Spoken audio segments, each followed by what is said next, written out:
Welcome to the France 24 debate. What's the next move for Emmanuel Macron? After another weekend of violence in Paris, the Gilets jaunes or yellow vest protests, the French president is truly facing the biggest crisis of his presidency so far.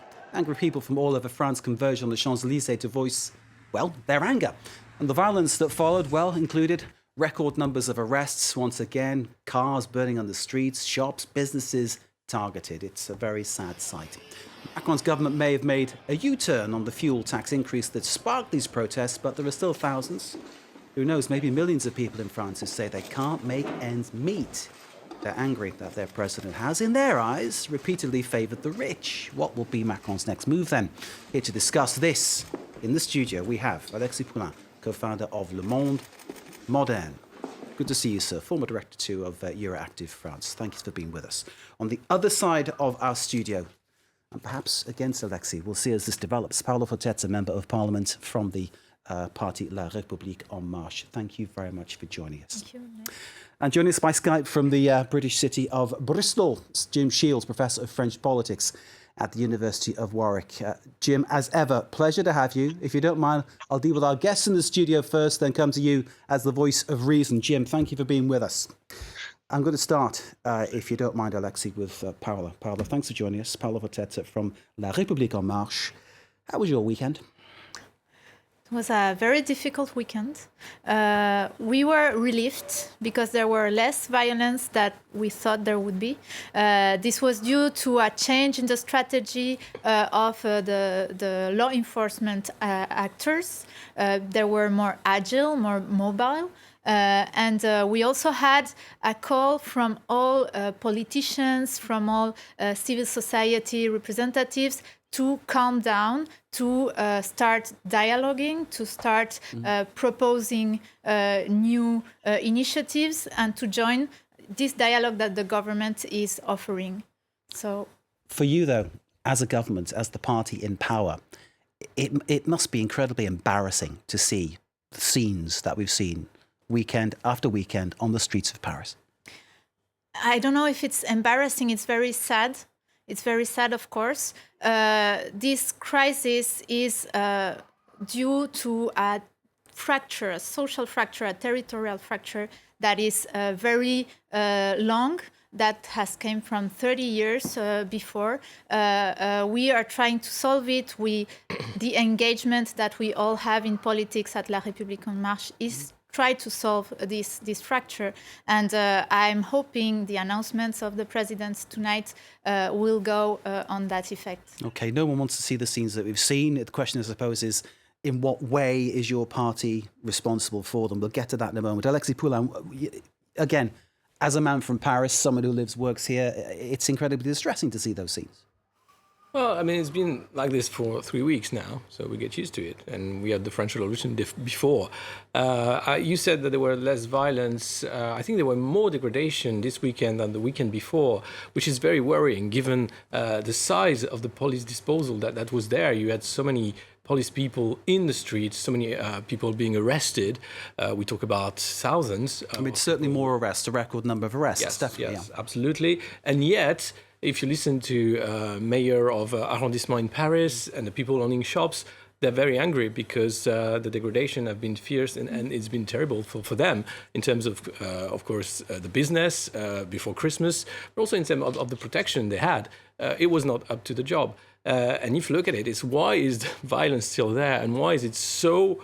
why are people of France so angry? And I say people of France, I mean, you might say they're not, they are the yellow vests, but yet there are people in the streets, there are people actually being violent, and that there are the people that don't voice much more, but are on the roundabouts in France and support the movement. And we talk about Paris, but the worst of the violence were in Bordeaux, Saint-Étienne, cities in the regions where actually the préfet, the people who actually are in charge of the state in these regions say they can't actually manage to guarantee the Republican order anymore. This is very worrying. Before I bring Paolo back in, let's bring in first Jim Shields for his first contribution of the evening. Jim joining us from Bristol.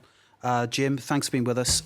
From where you're sitting, obviously was someone who has a great love of France, a great knowledge of France, and a great respect for French institutions. What were you left feeling by what you've seen develop over the recent weeks? Well, all of the last week in particular, the impression was of a regime in crisis. And although the images of the weekend, as has been said, were not as violent as the weekend before, and the police did their work effectively, it seems it would be a mistake to think the regime has weathered the crisis or that somehow it was overblown. The Gilets jaunes clearly remain mobilised, and everything now hinges on what Macron says in his address this evening.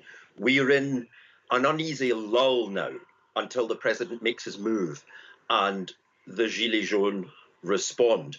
Then we'll either move forward towards some resolution or face an Act 5 of protest and potential violence this coming weekend.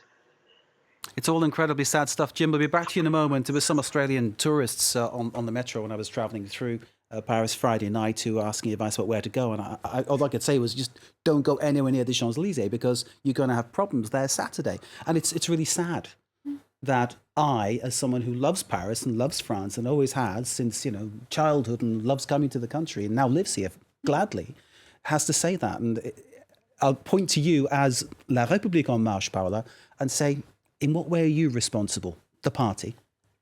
I think what we need to stop looking for responsible people. We can spend all our night. It's not about blaming people, no. Yeah, I mean, what we need to do now is try to look for solutions. And I think tonight there's going to be announcements that will go. That will be regarding spending power for low wages. That will be regarding institutions, how we can participate these people that didn't vote before and that all of a sudden spoke up. And I think this is a good thing. And how do we make them trust democratic institutions again? There will be announcements around that. And then we have this 3 months dialogue where we're going to be discussing about how to make the transition to a low carbon economy socially acceptable. And we need to discuss about that. We need to discuss about how to make tax again legitimate and how to make public spending legitimate and how to choose between this trade-off, less taxes and then less public service or more taxes, more public service. Everyone will be invited to discuss about this with us, but it's going to be the responsibility of the whole society. I can hear what you're saying, and I understand what you're saying, and I agree with a lot of it. I can hear the yellow vests shouting at the screen and saying they don't, but we'll get more chance to explore that. Alexi, I'll let you in a moment. Let's hear now first from Benjamin Griveaux, who's spokesperson for the government, about what may or may not be said in a few moments' time. We need to respond to the current public anger. We've heard it and understood it, with strong measures, whilst at the same time never letting the long term out of sight. But even with measures, all the yellow vest problems won't be resolved with the stroke of a magic wand. Strong measures required. Paola's nodding her head. Alexis Poulain, over to you. Well, our fellow guests talk about a regime crisis, and this is pretty much what it is. I mean, it's very worrying that an institution of the Republic like the president has become a scapegoat. And you said, let's not look at people responsible, but the problem is that he made a speech during the summer saying there is only one responsible for this, and it was about the Benalla affair, his bodyguard who was hitting at protesters in the streets, saying, I am the one in charge, I am responsible. And this is what somehow get in the mind of the people protesting and saying Macron get out, because he's the one finally responsible, which is clearly a regime crisis, because the president in the Fifth Republic should be protected by the institution, the government and everything. So look at the way it is. People go in the street, they just chant Macron get out, they break some shops and they wait for the president to talk. Whatever he says tonight, even if there's great measures, I don't think he's going to be heard. There is something that is, above all this, where people say, and I've seen the young people in the lycée kids protesting. They don't know really why they're protesting. It's just the happiness of being in the streets and breaking some cars. And you have these humiliation images where they say the Republic is hitting hard at my friends. You remember the kids were kneeling with their hands on their heads. And this has been terrible in terms of image. The war of image, the propaganda has been lost. And you see the people now, France, waiting for the president to talk tonight in about half an hour. But I fear that whatever he says won't be up to the expectation. I think, of course, we don't need to expect the resolution of this 30-year-long fracture in one presidential speech. We've heard a lot of criticism about this verticality of power, about this hierarchy, about these institutions that are far away from citizen needs. And so we don't need to expect that the president will solve everything by himself. What we're trying to do is to change the method and to do this all together with this 3 months consultation. Remember what Laure was saying, your party was saying, like in the past days, saying, we keep on the same direction because it's a good one. I mean, people have heard this. How can they trust you anymore? I mean, you have something that is, the method is wrong. Not listening, the deafness, everything, and the fact that you think it's the right solution for France, apparently not. So how is it going to change just with like a mea magic wand? culpa from the president himself about his style, about these little catchphrases that were also sometimes manipulated by the media or the No, he just social... said that, you know, just... He said, I have to change my style, I have to change the method. Like Nicolas Sarkozy, remember? I changed. I think we only have been in power for 1 year and a half. True. We work a lot, 24 hours a day, and we do the maximum we can, and we really believe, we really want to change things. And we're here, we come from all over France. We are from civil society, we're from the right, we're from the left, and we're just citizens as the ones who are on the streets, and we're trying just to work for our country. Nobody doubts your work ethic. Most of all, Jim Shields, who we're bringing back in for another comment. Jim, you've heard the analysis here. What I'm left thinking is, has Emmanuel Macron, stylistically, in the way he's presented things, the way he's chosen to done things, somehow got it woefully wrong? Yes, I agree with Paula that in fairness to Macron, we need to say that the grievances behind this revolt have been building for decades. They are not a product of the Macron presidency. But Macron has brought them to a head through the policy choices he has made, first of all, favouring business-friendly economic reforms over reforms targeted at social justice to address income inequality and relieve poverty. His collapsed poll ratings translate a widespread feeling that he has neglected the social dimension in order to prioritise economic reforms favouring the richest in society. And it's that perceived imbalance that's the problem.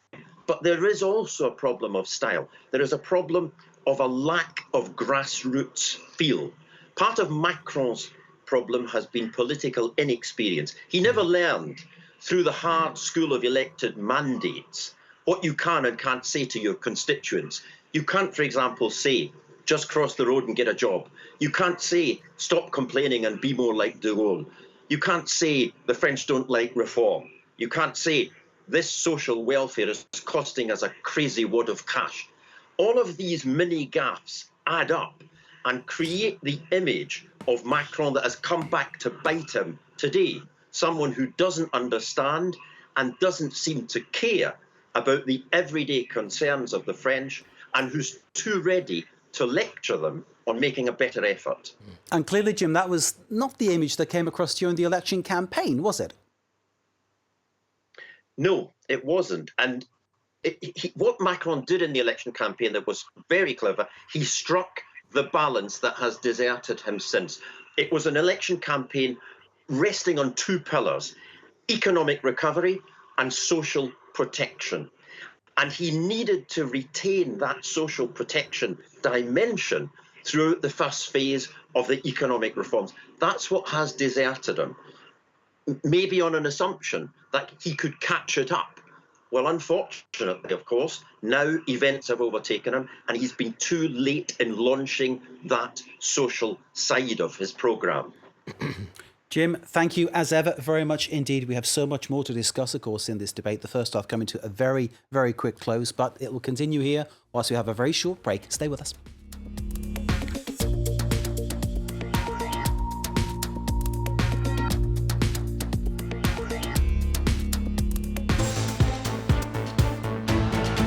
Welcome back to the France 24 debate. What is the next move for Emmanuel Macron? After another weekend of violence in Paris at the Gilets jaunes or Yellow Vest protests, the French president is truly facing, well, no exaggeration, the biggest crisis of his presidency so far. Here to discuss what he does next. Here on set, Alexis Poulain, co-founder of Le Monde Moderne, former director of Euractiv France. Good to see you, sir. On the other side of the studio, Paolo Fortezzi, who's a member of parliament for La République En Marche. Thank you for coming in and facing our questions.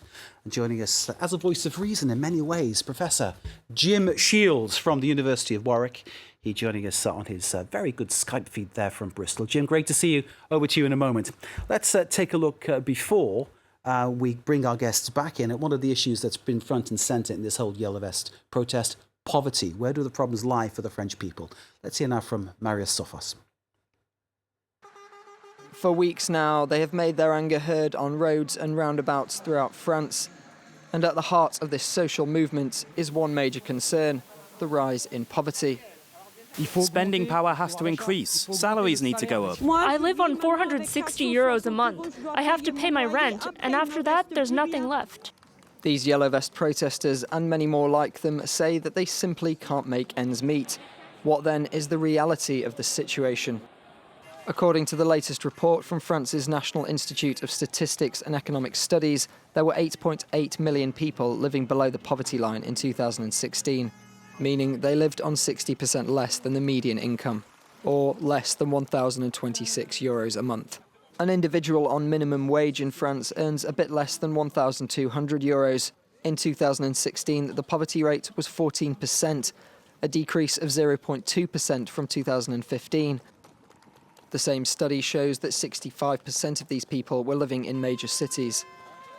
At its lowest in 2004, the poverty rate was 12.8% compared to 17.9% in 1970. Yet between 2006 and 2016, France saw over 800,000 more people descend into poverty, caused principally by the 2008 financial crisis, which has led to a stagnation in spending power, while spending on basic necessities such as rent, water, electricity, phone bills and insurance has increased. These costs represent 30% of an average household budget in France, compared to 60% for the poorest families, giving them very little breathing room and making them very vulnerable to rising fuel prices. Marius Sofos, our reporter there. When I see in that report, Alexia and Paula and Jim, when I see in that report someone who's living on almost as much as I give to one of my kids for their kind of like maintenance support in the UK, I send that to one of my children. It makes me worry about what's happening here in France. And you begin to understand, I think, Paula, why people are angry. Yeah, of course we understand. I mean, as we said earlier, in our program, we have measures for economic growth and measures for the protection of low income. I think the problem was the sequence of these reforms. We thought that we had before to redynamize the economy in order to redistribute in a second time, but we should have gone quicker on the redistribution part. We did some measures regarding, for instance, low incomes, low pensions, with this working bonus thing also that we voted a couple of months ago. But the pensioners were protesting too, weren't they? Yeah, you know? yeah. You had them out protesting against you. We need to go quicker. We need to go quicker on this. Can I bring in Alexei? How did they get it so wrong, do you think? Well, it's just because you got people talking about millions who are talking to people who talk about cents. Sure. How to earn amounts. They're not the same world. They're not talking to each other. It's how you make a nation doesn't exist. But I heard that woman on 400 euros a month. I send almost the same amount to my 17-year-old daughter to get herself through school. You know, it's nuts.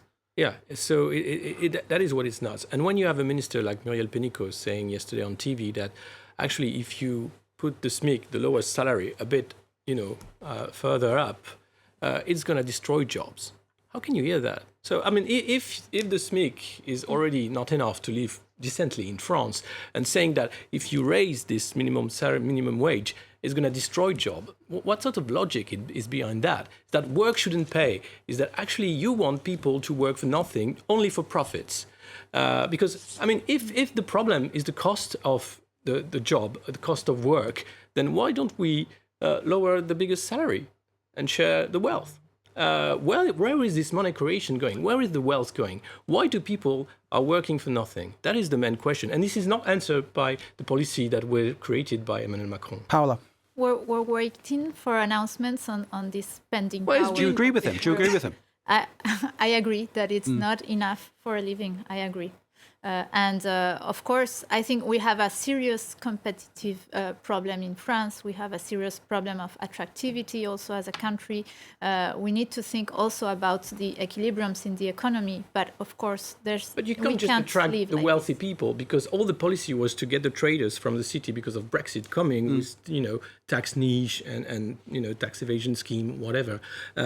This is really about giving a decent life to all the people. But it's not just France. I mean, you can always say, oh, but look in India, look in China, look in South America, and you know what I'm talking about. It's about the way this world is working. Is that, do we want this world to be a world of slavery for the masses, and of richness? It's about the wealth that is created for nothing, or for only a happy few branch that lives in Monaco or let me throw out an idea. Can France go against the world and survive? I think this crisis is an opportunity also to rebuild a French model that is social, that is democratic. We need it to be democratic, and that is open. And we need to rebuild this contract, this social contract. Yeah, the trouble is, as you said, we're ready to do that. Can France, go against the march of the world? The financial elite is not democratic. It wants to rule, by the markets, saying, oh, if you create debts, the market would be not very happy about that. Look at the Greece crisis. Look at Italy now, who's got trouble. And now Emmanuel Macron will have to say tonight, oh, I'll have to create a little bit of debts, because otherwise this country is going to explode. The trouble is, why are we so stupid about the debts? Why can't we just say, wait a minute, why can't we try to erase part of the debt, or make sure that the states have enough money to just give public services? Because these people in Yellow Vest want public services. Let's bring in, just let me pause you for a second and bring in Jim Shields. Jim, you've been listening to what both guests are saying. You're in Bristol, and I'll just put this in for information. I talked about my daughter. That's where she goes to school, where you are. And you know the cost of living in Bristol, you know how expensive it is. It's an expensive city. It's a lovely city. But when we heard on our report someone who's on €400 a month, I mean, it's nothing, is it, living on that kind of money? It's the issue of the minimum wage, the SMIC as they call it in France. Should that be increased, do you think? It's part of the debate. It's certainly part of the discussion. And I think we've just heard from both Alexis and Paola, two sides, two voices that will be speaking to Emmanuel Macron as he delivers his address this evening. There are two sides of the debate that he's having to resolve. The package showed very clearly that this political crisis has very concrete roots. It's about high taxes, low wages and pensions, rising prices, falling living standards. And the fact that 1 in 8 people in France, more than 1 in 8, live below the poverty line. That's a shocking statistic. Now, it's fair to say that the government did launch an anti-poverty plan in September, but it came too late to correct the already formed image of Macron as a president of the rich. It also, interestingly, attracted critical comparisons between the 8 billion euros that were pledged over 4 years to fight poverty and the 20 billion euros the rich were expected to gain in the same period from slashing the wealth tax. Poverty is back on the political agenda in France, and Macron is not well placed to argue a positive record from his first 18 months in power. Paola, let's bring you in to comment on what Jim has said. Macron, basically, in terms of what he's done so far, hasn't really helped people who are poor. I think it's it's an issue of image also, and you said it. I think this image crystallized about this president of the rich, but if you look at the concrete things that we've done in a year and a half. We have social measures. We have this anti-poverty program. We have a program for health that is very ambitious. We have a lot of different initiatives. As Jim was just saying, though, it looks like the rich will benefit far more than the people who are poor. We haven't ended the 5 years of mandate yet. We have a whole program that we are following, and there will be an equilibrium at the end. Of course, we didn't go fast enough. We are realizing that. We're going to correct the speed of the reforms. But I would like to come back to this issue about how we can optimize also public service, because I think we can do earnings in the public sector without go back in public service. We can. There's an issue about, for instance, senior officials that earn maybe too much or that don't have activities that correspond to their salaries. We need to think about that. We need to think about how to use digital to have a more modern administration. There's a lot of things we can do to lower taxes and have the same public service at the other hand. Alexei, do you disagree with any of that? Yeah, because I think it's not about communication. And the road has been traced by the UK. If you look at poverty figures in the UK, it's even worse. And that the universal credit, it was a nightmare. Basically, what you do is tell the poor people that they have to do a lot of paperwork to get a little sum of money. And if they fail in that, they'll get nothing. And this whole thing about the workfare state, replacing the welfare state, saying that jobs will be the next social security things. Jobs are volatile. Jobs, they're created by companies that, can just close factories, move whenever they want. Jobs are not for a social policy. The problem we have, and world elites all agree on that, is the rise of inequalities. You can go to Davos the past 5 years, they all come with tears in their eyes saying, oh my God, world inequalities is rising, it's a global issue. What has been done to tackle the rise of inequalities globally? Nothing.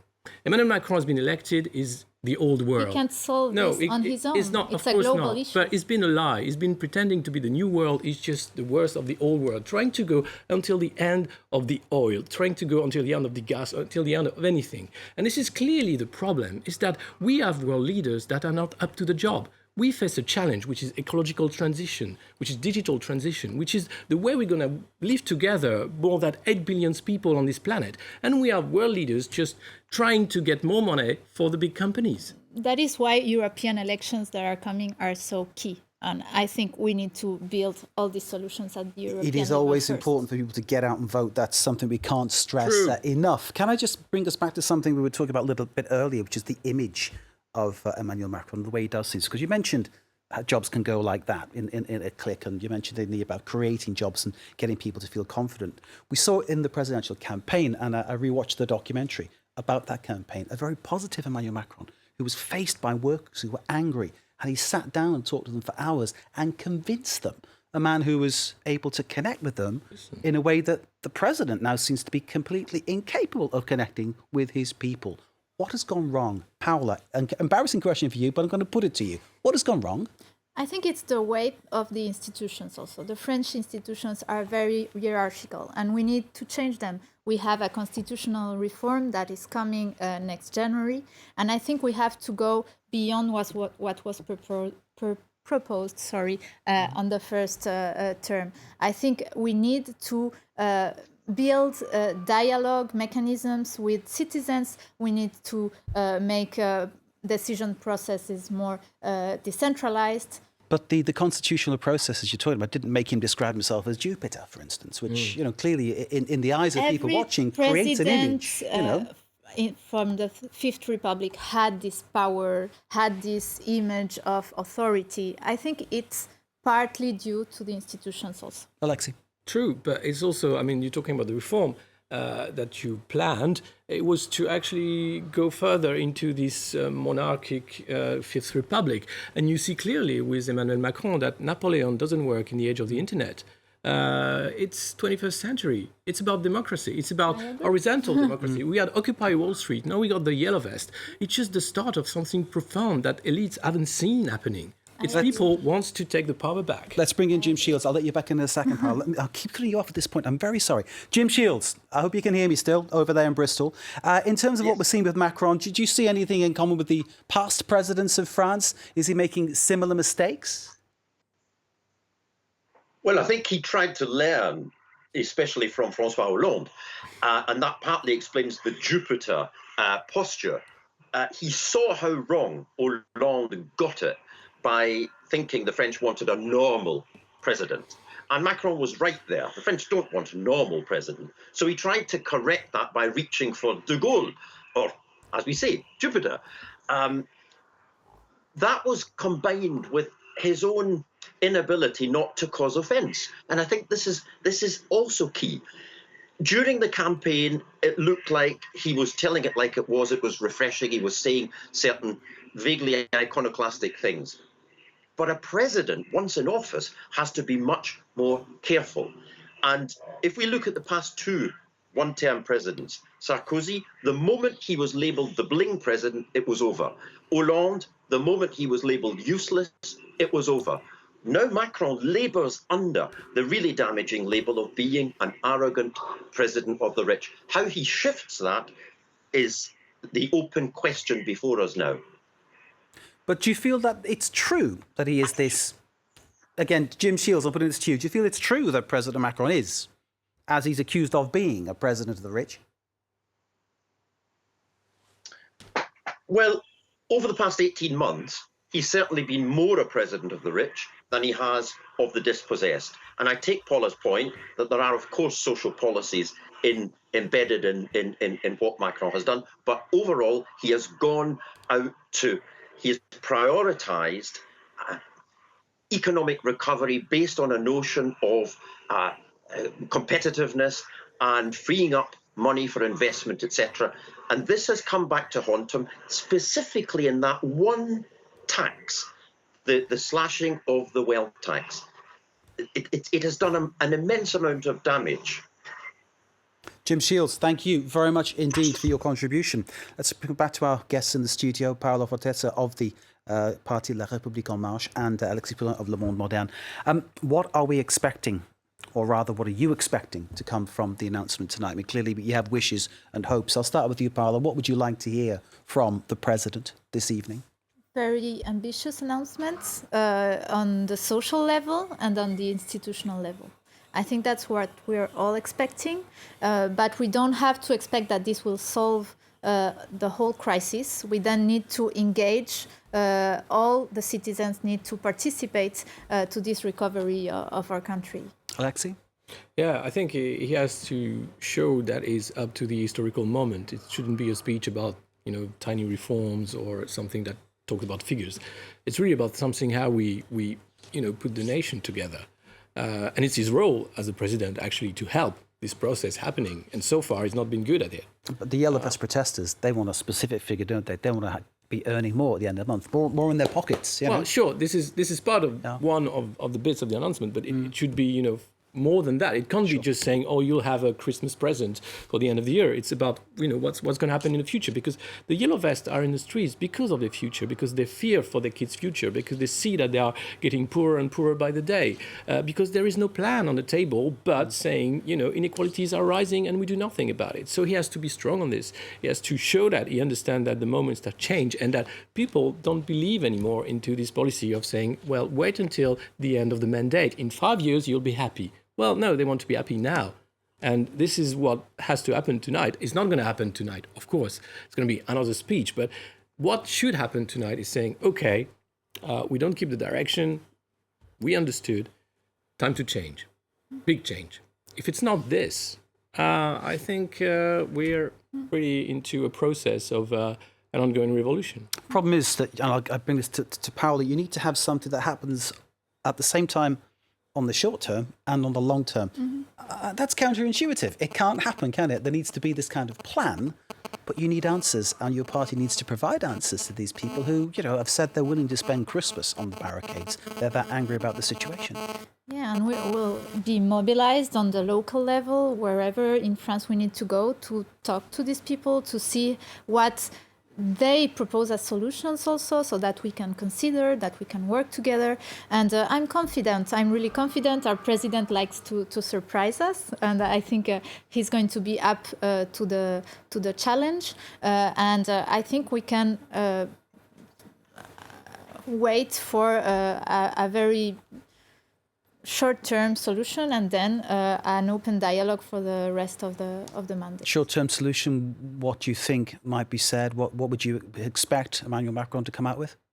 Again, I said I don't know what he's going to announce in a couple of minutes, but I think something related to social issues, to how can people end their months correctly.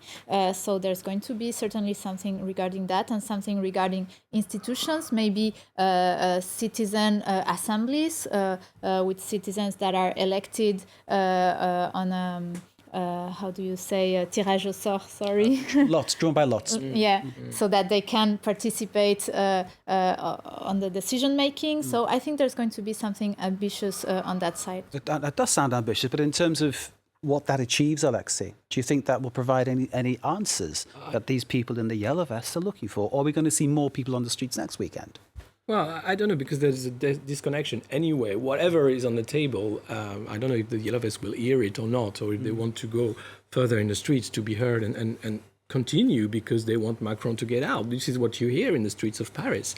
What is clear is that you can't manage a nation like a private company. This is not an inspirational speech by the CEO.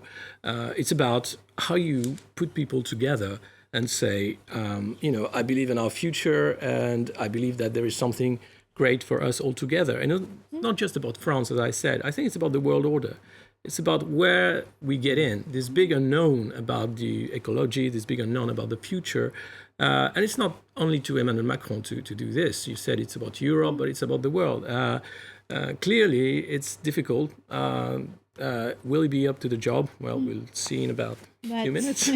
Yeah, I think something that was a lot criticized from Hollande was that he didn't take any decisions, and that he followed this kind of inertia. And what Macron showed is that he can take decisions, he can go ahead with reforms, and I think this is a positive thing. We have to remember this, and I think that if he goes on the right direction, we can go very far away with him. But it's always brought people onto the streets protesting. That's the one observation I'll make with that one, which again speaks about French democracy, I suppose.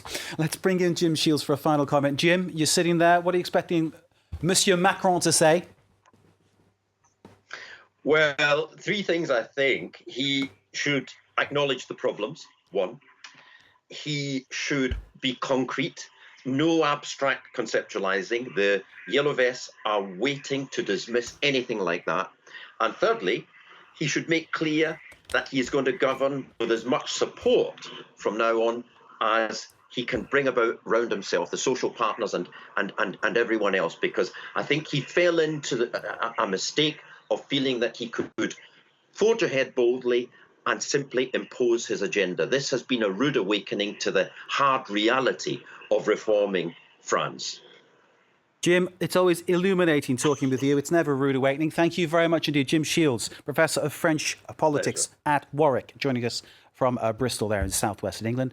Thanks to our guest in the studio, Paolo Fortesa, member of La République En Marche. Pleasure to meet you. Thank you for joining us. Thank you very much indeed. And thank you to Alexis Poulain of Le Monde Moderne. Alexis, always a pleasure to have you in the studio. Just to remind you, Emmanuel Macron is due to speak shortly. We will be taking this live, of course, in, as you would expect, a France 24 special programme in all our languages, of course. Emmanuel Macron going around the world with his thoughts and, who knows, some new policies which might break the deadlock of the yellow vest crisis. We will bring you that and the analysis very shortly. Stay with us here. You're watching France 24.